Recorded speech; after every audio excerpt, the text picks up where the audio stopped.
«Я тебе просто перестану деньги переводить», — орал отец на Лилю. «Посмотрим, как тогда вы с твоим Стасом запрыгаете. Нужна ли ты ему будешь без безлимитного доступа к деньгам?» «Папа, ну перестань», — кричала на Кирилла дочь. «Мы любим друг друга и поженимся, смирись с этим». «Не будет этого. Ты свою жизнь просто загубишь с этим парнем. Запомни, я вас обоих содержать не буду», — крикнул напоследок Кирилл и сбросил звонок. Лилю он бесконечно баловал. Жена умерла при родах. Девочку с самого начала он воспитывал один. Нянчила ее тетка, его родная старшая сестра. Он сразу с ней договорился, что будет содержать, давать денег на ребенка, чтобы та не горбатилась на работах, а занималась только девочкой. Сестра Лида жила вместе с их пожилыми родителями. Своего сына растила без мужа вместе с Лилией. А Кирилл много лет работал дальнобойщиком. Гонял грузы за рубеж на собственной фуре, а в последнее время выполнял уже рейсы внутри страны. Личную жизнь Кирилл оставлял вне своей семьи. По работе он часто бывал в разных городах. Когда-то даже давно имел роман с женщиной из Польши. Многолетние отношения закончились разрывом. И Анна хотела замуж, а Кирилл не был готов к новому браку. Сейчас он вновь был свободен. И жениться уже не планировал. С сестрой смеялись, что скорее дождутся внуков, чем сами сыграют с кем-то свадьбу. Работа у него, водителя высокого класса, была всегда. Денег хватало. Сестра с родителями в станице держала большое хозяйство. Мясо было свое, овощи и фрукты тоже. Жили все дружно, не ссорились. Разницы между дочкой и племянником Кирилл не делал. Денег им всегда давал щедро. Каждое лето дети ездили в Болгарию к еще одной тетке, младшей сестре Лидии и Кирилла. Проводили летние месяцы на море, учили языки. Лилька особых проблем не доставляла. Росла послушной девочкой, даже в переходном возрасте. Школу окончила с медалью и поступила заочно на психолога. Девушкой она была видной, высокой, с длинными стройными ногами. Лилю даже звали работать стюардессой. Предлагали хорошую зарплату, но та решила доучиться. Предлагали ей попробовать себя и в модельном бизнесе. А тетка, владелица отеля в Болгарии, уговаривала переезжать к ней, работать в семейной гостинице и совершенствовать язык. Но Лиля встретила Стаса. Он с родителями переехал в их станицу 3 года назад. За это время отец из семьи ушел, но продолжал давать деньги жене и сыну, хоть и существенно урезал их содержание. А Стас с матерью привыкли жить на широкую ногу. Здесь, в станице, он откровенно скучал без городских развлечений. С компаниями особо не сошелся. Учился заочно. Играл на компьютере и грезил славой популярного блогера. После встречи со Стасом застать Лилю дома было сложно. Учебу она почти забросила. Даже ехать на сессию не очень хотела. На ее беду отец оказался в это время дома. «Ну, папа, что мне в этой учебе? Подумаешь, поступлю еще куда-нибудь». Убеждала его Лиля. «Ну с кем мне тут в станице психологом работать? С курами и свиньями? Смех один. Я это направление выбрала просто потому, что не понимала, куда дальше двигаться. Ну уж нет. Да учись, получи диплом. Потом делай, что хочешь», — кричал Кирилл. «Иначе я тебе лично сам работу найду. Поедешь к тетке в Болгарию горничной. Там сразу дурь из башки выйдет». «Да не поеду я никуда, ну папа», — конючила Лиля. «Мы вообще со Стасом скоро поженимся, и ты на меня больше влияния иметь не будешь. Я стану самостоятельной взрослой женщиной. Знаешь что? Мозги крутит твой Стас, а сам сидит у родителей на шее, ничем не занят. Бездельник», — охарактеризовал Кирилл парня дочери. «Чем он тебя вообще взял-то хоть?» «Неправда, он учится заочно», — оправдывалась Лиля. «И потом, пап, ну себя вспомни в его годы. Много у тебя было». «Я из армии пришел и вкалывал. Много. А Стас твой вообще где-то бывает? Да он и цветы-то тебе не дарит. Вечно без денег сидит охламон». «Не в деньгах счастье», — уверенно заявила Лиля. «Зато он меня любит и не шляется, как другие парни. Вот с кем ты мне тут встречаться предложишь? С Серегой Шишовым, который трезвым просто не бывает? С Мараховским, который уже со всеми по второму кругу перевстречался? Такого парня ты своей дочери желаешь, пап?» Тот их разговор закончился победой Кирилла. Дочь отправилась на сессию вовремя и даже нормально ее закрыла. Но она все чаще заговаривала о том, чтобы бросить институт и снимать видео, стать блогером. Показывала отцу каких-то незнакомых людей, которые в кадре разыгрывали сценки. Уверяла, что это очень прибыльное дело. Кирилл такого не понимал и вообще съемки видео за работу не считал. Пару раз в периоды его отъездов Кирилл замечал, что с карты дочери списывается больше денег, чем обычно. У нее был и свой счет, туда шла пенсия по потере кормильца, пока Лиле не исполнилось 18 лет. Денег на нем скопилось немало. Кирилл рассчитывал, что дочка потратит их на первый взнос за квартиру или хотя бы купит машину, а с его дополнительной картой Лиля оплачивала свои расходы, и они вдруг начали расти. Дома Кирилл вызвал дочь на разговор. «Что у тебя за траты вдруг появились? Небось, в салоны красоты понеслась, чтоб Стаса своего впечатлить?» «Нет, папа, мы просто вкладываемся в раскрутку блога. Оплачиваем всякие штуки. Оборудование для съемок, программы для монтажа, продвижения. Лиля, ну я же говорил, что не считаю это нормальным делом. И потом, ты что, платишь за Стаса? Это же он у нас тут блогер, а ты так, просто за ним тянешься». «Ну у него сейчас нет своих денег, пап. Мать не дает, отец им тоже финансирование урезал. Да это все временно, он обязательно вернет. И потом, мы одна семья, скоро породнимся. Ты еще будешь гордиться своим зятем. Лилька, я не шучу. Оставлю тебя без денег. Будешь все траты с теткой согласовывать». Накинулся на дочь Кирилл. «Не смей своему Стасу ничего давать, слышишь? А то что ты сделаешь, пап? Ну как ты не понимаешь, я люблю его. Мне ничего не жалко. И я верю в Стаса, знаю, что у него получится. Ты хоть видела это оборудование, на которое твой Стас деньги клянчит?» Сердито спросил ее отец. «Нет, мы его только заказали», — беспечно ответила Лиля. «Да все будет в порядке». Кирилл не стал спорить с ней дальше. Он просто понял, что нужно принимать меры.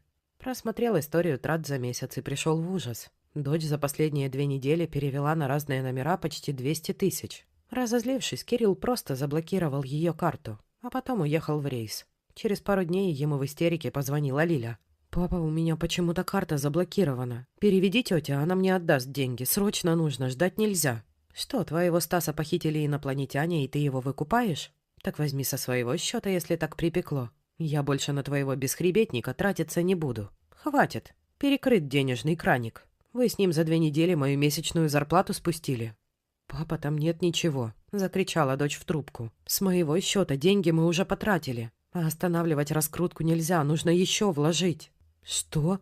Кирилл был готов взорваться. «Да на твоем счете почти 2 миллиона было. Куда вы их могли потратить? Лилька, ты в своем уме? Все, до моего приезда ты под домашним арестом. Тетке накажу никуда тебя не выпускать». «Я тебя ненавижу», — проорала в трубку его дочь. «Меня теперь Стас бросит, я обещала достать деньги». До возвращения домой Кирилл чувствовал себя словно на иголках. Думать не мог ни о чем, кроме парня, который так лихо облапошил его дочь. Вернувшись, он поставил машину на стоянку и сразу двинулся к дому Кирилла.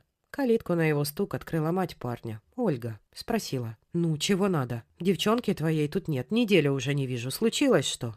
«Сын твой где?» Отодвинул ее плечом Кирилл. «Поговорить надо». «Дома в игры опять играет. А что случилось-то?» Всполошилась Ольга. Кирилл прошел в дом. Нашел комнату Стаса и шумно распахнул дверь.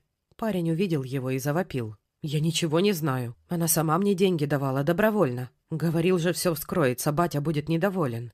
«Значит, ты, поганец, все понимал. И намеренно из девчонки деньги тянул». Сжал кулаки Кирилл. «Я тебя порву сейчас на британский флаг. Будешь знать, как девок наивных разводить. Это же все ее накопления были. Пенсия по потере кормильца. Не стыдно тебе, поганцу, у сироты воровать?» «Я не воровал», — нагло усмехнулся Стас. «Вы еще докажите это. Я уверен, Лилька на меня заявлять не пойдет. Она же влюблена, как кошка. Скажу, и из дома уйдет. Будете потом тут умолять, чтобы дочь увидеть».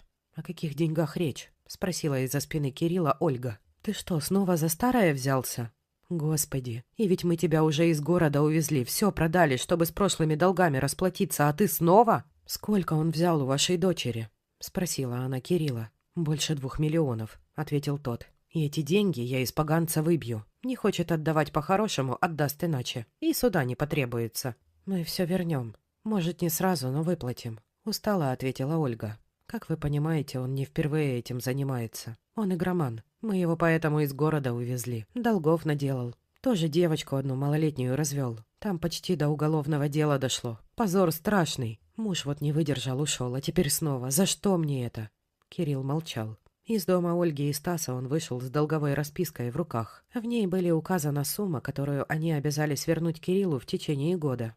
Тем же вечером уже из дома он заставил Лилю поговорить с возлюбленным и его матерью. После этой беседы она молча вернула ему телефон. Потом сказала: «Пап, я не хочу больше тут оставаться. Можно я к тетке уеду в Болгарию? Там попробую поступить в университет заново». Кирилл кивнул. Он понимал, что для дочери этот вариант будет лучшим решением. All right, everyone's presentations are done. Nick, the manager, said as he tried to move the discussion forward. Excuse me, I haven't. I recently found out something. Nick interrupted me and began to speak. There's apparently someone in this department who didn't graduate high school and is just a part-timer. Meetings should be for employees only. Absolutely right. His lackey, Mike, of course, agreed with Nick. I'm leaving. After leaving the meeting room, I started to shut down my computer. I noticed that an email had arrived, not in my personal inbox, but in the company's shared email. Thinking, there's no point in speaking up, no one will listen, I went home quietly. The next day, I heard a commotion from Nick's desk. He was staring at his computer screen, his face pale. Nick! Is something wrong? Mike looked at the screen with him. And he turned even paler than Nick. Why is he so angry? Knowing the reason for Mike's distress, I thought to myself, serves them right. My name is Adam. My mother passed away when I was in the 9th grade, and I was raised by my father. Well, you could hardly call it being raised. After my mother passed, my father changed. He drowned his sorrows in alcohol, and though he still went to work, he squandered our living expenses on horse racing. Because of that, I had to start working part-time as soon as I entered high school. Every month, I went to the convenience store with bills in hand that couldn't be auto-deducted from my father's account. Even though I endured it because I didn't want to be alone, I reached my limit in my 2nd year of high school and dropped out. I found a live-in job at a distant inn. Thank you for everything. The day I left home, my father, still staring at the TV, spoke. Take care. That was our last conversation. Back then, 18 wasn't the age of majority, so I needed my father's permission to work, and I couldn't hide my place of employment. Yet, my father never visited me even once. I kept working just to survive, and before I knew it, I was 42. Years of hard work paid off, and I was transferred to the headquarters. I was thrilled to be recognized by the company, as I thought I'd be working in the field until retirement due to my lack of formal education. Listen up. Our work can change the future of our employees. Don't drag us down. On my first day after the transfer, Nick, dressed in an expensive suit, spoke sternly. There was a reason for this. Our inn was located in a prominent tourist destination, known so well that everyone in the state could sing its commercial jingle. At its peak, we had 5 locations within the state. But that was long ago. Due to financial difficulties and aging facilities, only the place where I had worked for many years and the original establishment remained. I was prepared to lose my job anytime, but now there was a glimmer of hope. With the rise of social media, the tourist area where the inn was located started gaining attention again. Depending on how hard the sales department, where I was transferred, worked, we could either thrive or be forced to give up this prime location to the new hotel chains continuously popping up. For Nick, who had switched careers from another industry to strengthen our sales, this was a battle he couldn't afford to lose. I understood why he had to be strict. I will do my best. Nick sneered at my enthusiastic declaration. Did you not hear what I said? I'm sorry. I thought I was listening carefully. Out of habit from years of customer service, I apologized reflexively, though I had no idea what had offended him. Someone was watching me with a smirk. In this department, there are those who are expected to excel and those who have been shoved here because they have nowhere else to go. You are the latter. It was Mike, the section chief. He's 7 years younger, at 35. But he was called to headquarters much earlier than I was and had been moving around within the headquarters ever since. I'm not jealous, but I can't accept that he's my boss. Graduating from a prestigious university, he has an unusually high pride and caused many problems as a newbie, making things very difficult for me when I was the front desk leader. When I found out Mike was transferred to the sales department a month before me, I was disheartened. Mike is right. With just a middle school diploma, there's not much you can do. Don't even think about achieving results. As if I didn't exist, Nick remarked, I'm thirsty. Mike eagerly ran to the coffee maker. It seems Mike is Nick's lackey. I regretted being happy about my transfer to headquarters, wishing I had stayed on site forever. Send a direct mail to every company on this list by the end of the day. Nick only assigned me tasks that even a new graduate could handle. What? There are over 1,000 companies. You want me to send to all of them by today? Yes, if you and your fellow misfits split the work, even those with nowhere else to go should finish by today. I glanced at the employees typing away expressionlessly. They were worn out from customer service, only thinking about leaving on time, or were women reassigned after having children. With zero motivation for work. Even Sam, a new graduate from the same university as Mike, who was supposed to be among the expected achievers, had no enthusiasm for the job. Having joined the company wanting to do customer service. I don't care what they say, I plan to quit anytime, he said. Only Nick and Mike were highly motivated, making all the decisions between the two of them. I originally only wanted to work at the inn to survive and had no particular attachment to this job. I swallowed my words, thinking I had no right to reprimand them. About a month after the transfer, Nick told us with a frustrated look.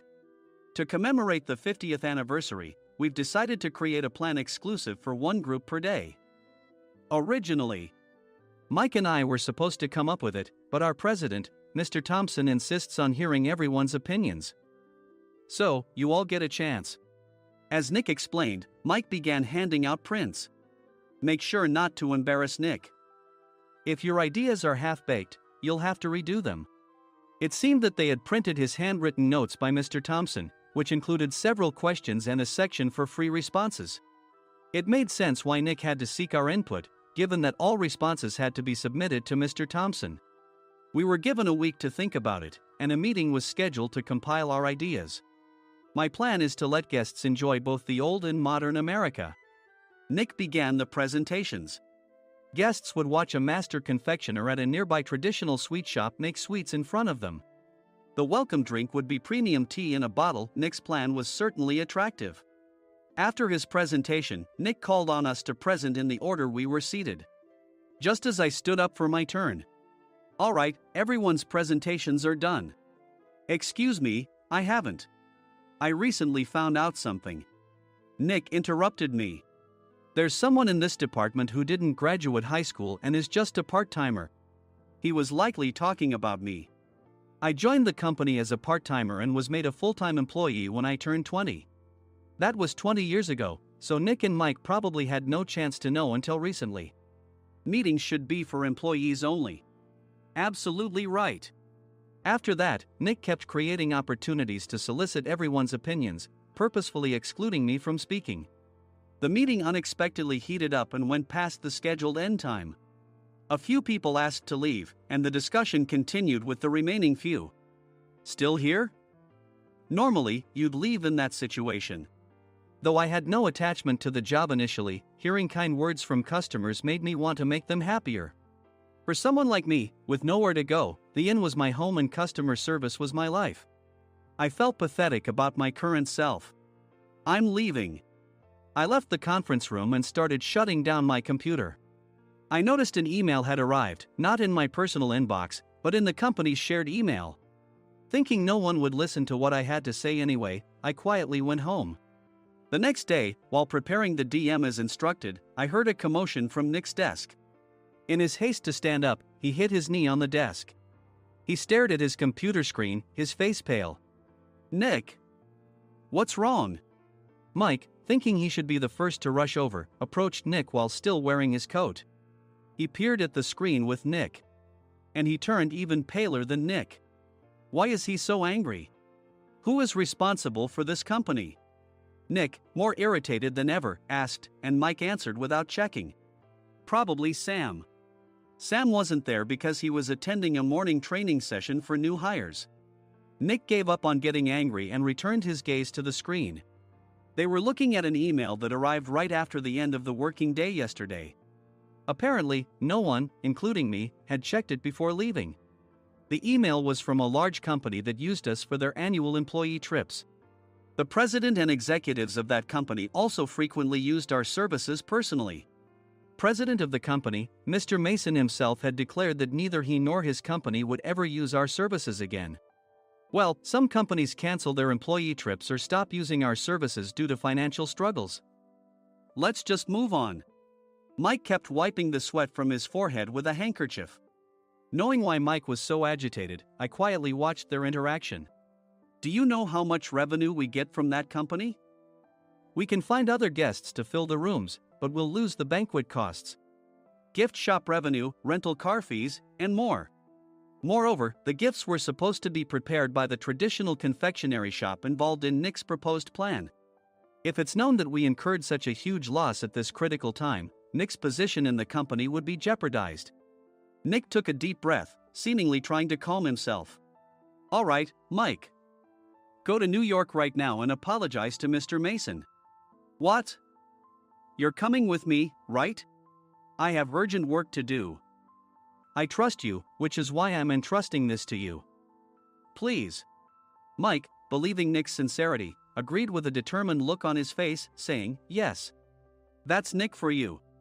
Even if Mike went to apologize, Nick would shift all the blame onto him if the client didn't change their mind. Well, it was Mike's fault to begin with, so it served him right. About 3 hours later, Sam answered a call from somewhere and repeatedly apologized, saying, I'm very sorry. Everyone watched to see what was happening. After ending the call, he informed Nick with a weary tone. When Mike arrived at the client's company, he only made things worse, further infuriating Mr. Mason. He was demanding, get his boss here immediately. It was no wonder Sam was exhausted, dealing with such a call right after returning from training. What is that idiot doing? All right, Adam, you're coming with me. If sacrificing Mike didn't work, then I must be next. Normally, I'd want to refuse at all costs, but I saw an opportunity in this situation. If I can be of assistance, I'd be happy to join you. I immediately followed Nick, and we flew to New York. When we introduced ourselves at the reception, it became clear how serious the situation was, as the receptionist personally escorted us to the president's office. Angry voices leaked through the door, making both Nick and me uneasy. Excuse me. I'm Nick, the supervisor. I understand my subordinate has caused you trouble, and I deeply apologize. Nick, with his experience in the corporate world, knew enough to offer an apology before excuses. However, his customer service skills left much to be desired. I sighed as I saw Mike trembling like a small dog in the corner of the room. What kind of training are you giving your subordinates? Mr. Mason glared at Nick with a red face. The intensity of his gaze made even Nick take a step back. Regrettably, I joined this company only 2 years ago and was unaware of Mike's issues. I should have identified his shortcomings sooner. Indeed. I should have realized sooner. No sensible person would come to apologize and then give a lengthy presentation on the drawbacks of not using their in. Nick froze, his mouth slightly open. Suspecting the worst, I picked up the documents that had fallen to the floor. It seemed Mike hastily prepared these documents on the plane, listing the disadvantages. Disadvantage 1: if you change the venue for the company trip, employees might suspect it's for cost-cutting reasons, leading to a negative impression. Reading it aloud half-jokingly, Nick snatched the papers from my hand and checked the contents with a furious expression. Among the stack of documents was a receipt from a nearby convenience store's copy machine. I felt a pang of dread, hoping he hadn't shown the receipt as well. What do you think he said when I asked what kind of nerve he had to do this? I'm very sorry. Faced with the dire situation, Nick must have thought there was nothing left to do but apologize. In a voice smaller than I'd ever heard from him, he uttered words of apology. He said, I'm a Harvard graduate. I don't believe I said anything wrong. Mike! What have you done? Forgetting his plan to pin the blame on Mike, Nick yelled loudly, even in front of Mr. Mason. I didn't do anything wrong. You're still saying that? Look at him. Mike pointed at me with a shaking hand. I was assigned to headquarters in my 20s and now I'm a section chief. This guy only made it to headquarters at 42. Everything I've done proves I was right. So why are we losing the contract? Having said his piece, Mike collapsed to the floor. Of course. You were sent there because you had nowhere else to go. Mike never expected to hear such words from someone he looked down upon. He lunged at me, and Nick hurriedly stepped in to stop him. Mr. Thompson told me Mike is a quick thinker, and to take good care of him. There's no way he was pushed aside. Don't make things worse here. He didn't say quick thinker, he said only quick-witted, didn't he? I don't remember that part. I recalled the many troubles Mike caused when he was a newbie. When Mike was on the front line, his pride was so high that he never apologized to customers. Customer service, especially in our job, doesn't work alone. It brings both good and bad situations. If the front staff or housekeepers made mistakes, or the cleaning company didn't properly clean a room, one had to apologize to the customers regardless of personal fault. Mike, in such situations, would never apologize, insisting he wasn't at fault. This often angered customers, and as the front desk leader, I frequently had to apologize on his behalf. He caused complaints and disrupted operations, which is why he was quickly moved to headquarters. In departments where he didn't interact directly with customers, his quick thinking was beneficial and things went well. But it seemed his flaws were starting to show. Corporate reservations are supposed to be entered into the system by the sales representative. But a quick check yesterday revealed that more than 10 items were missing from the client's reservation. The handover document clearly stated what needed to be prepared. Why didn't you enter it into the system? Why do we have to give them special treatment? Filling rooms near the banquet hall, setting up all the food in advance. Specifying the brand of wine, they're too demanding. No wonder he always angered customers, I thought, feeling a headache coming on. Grouping them in rooms near the banquet hall is for our benefit too. It makes it easier for the staff to set up beds and serve breakfast since everyone's schedule is synchronized. As for the other requests, Mr. Mason suggested them to lighten our load. I didn't know that. Nick finally seemed to realize that Mike was the one who had angered the client. What did you say to them? I just told them we wouldn't give them special treatment anymore. We shouldn't waste effort on things that don't bring in money. I was utterly exasperated at his lack of understanding of customer service. Of course, we shouldn't comply with unreasonable demands. But carrying over successful practices from past stays makes customers feel remembered and enhances their experience. Good memories encourage repeat visits. That's part of our job. I looked down at Mike, who was sitting on the floor. In our job, nothing is a waste. Mr. Thompson likely moved you to the sales department, hoping you'd finally understand this. How do you think he feels now that you failed to meet his expectations? Mike, tears in his eyes, fled the president's office. I was amazed he still hadn't apologized. You have it tough, Adam. It's okay, we're all employees of the same company. I deeply apologize for this disrespectful incident. Especially after all the care you've shown us. If it weren't for you, Adam, I really would have stopped staying here. When I heard you were moving to the sales department, I was willing to reconsider if you handled it. Seeing us talk so amicably, Nick's face contorted. Do you two know each other? Adam's service is excellent. I always requested him specifically. Normally, we don't accept specific staff requests, but we made an exception for Mr. Mason, adjusting my shifts accordingly. He had personally stayed at our hotel just before my transfer, and during casual conversation, I mentioned, I'm moving to the sales department soon. If I hadn't told him then, things could have been much worse. Please continue to take care of us. I look forward to it. On the return flight, Nick awkwardly offered me a can of beer. It's still working hours. Of course, I had no intention of forgiving him for a single beer. Nick might try to pin everything on Mike and avoid any consequences. While pondering this, a startling fact came to light. Nick, the tea bottles for the plan have arrived. I handed Nick a bottle labeled with our inn's name. They look good. What are you talking about? These are plastic bottles. I had assumed we would use the trendy, high-end bottling tea. But what arrived were ordinary plastic bottles of tea with customized labels. The only unique aspect was the label, which had the inn's name, making it look customized. Upon further investigation, I discovered that a substantial amount of money was set to be paid to the tea company. It was priced like bottling tea. Does this plastic bottle really cost $100 each? The tea inside is specially blended for us. The extra cost is for that. Wouldn't it be better to use another tea company? Or is there a specific reason we must use this one?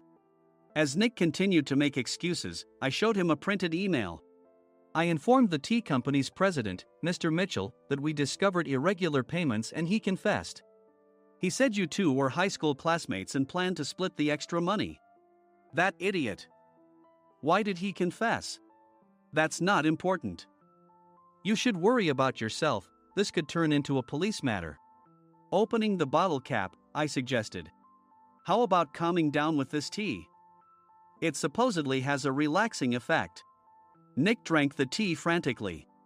In the following days, decisions were made about their fates. Mike was reassigned to the General Affairs Department, with no chance of transfer or promotion, as per Mr. Thompson's orders. As for Nick, since the payment to the tea company hadn't yet been made, he narrowly avoided legal trouble. Instead, he was encouraged to leave the company, and to avoid further complications, Nick submitted his resignation. Rumor has it that connections between HR departments have made it difficult for him to find new employment. Even though it was good to have those two gone, something unexpected happened in the sales department. Everyone became motivated and united in refining the 50th anniversary plan. In the end, my plan was adopted. We collaborated with the Tourist Information Center to provide personalized guides. The plan, tailored to the number of guests, was truly special for the 50th anniversary. Hey, is Adam's family coming to stay? I immediately booked that special plan for my family. Sam noticed it on the reservation list and quickly picked up on it. Yes, I'm inviting my father. That's great. I might invite my parents too. I lacked the courage to face my father just as Adam. But here, with the confidence Mr. Mason praised, I felt ready. The 50th anniversary plan was a perfect opportunity to reconnect with my father. I hoped to bring back the days when we could laugh together as we once did.